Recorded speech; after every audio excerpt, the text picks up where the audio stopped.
Ha 5 secoli, ma non li dimostra la festa del Redentore di Venezia, una tradizione che rimane tra le più care ai veneziani, ma è una tradizione che è anche capace di attirare ogni anno migliaia di persone dalla terraferma per la cosiddetta notte famosissima, la notte che si conclude con l'atteso spettacolo pirotecnico che illumina la laguna.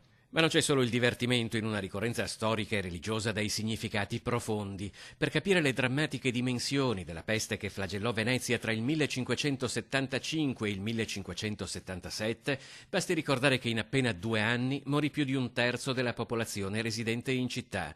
La chiesa progettata dal Palladio alla Giudecca fu edificata per ricordare la grazia ricevuta dalla città di far terminare la peste.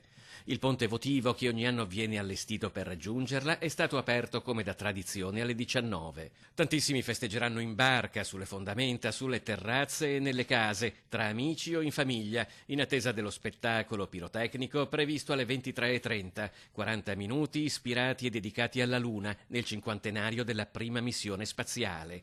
Fuochi d'artificio anche a Favaro, Malcontenta e a Seggiano, a testimonianza di una festa che coinvolge tutto il comune. Domenica pomeriggio poi appuntamento con le regate lungo il canale della Giudecca. Alle 19 sarà celebrata la Santa Messa votiva alla Chiesa del Redentore.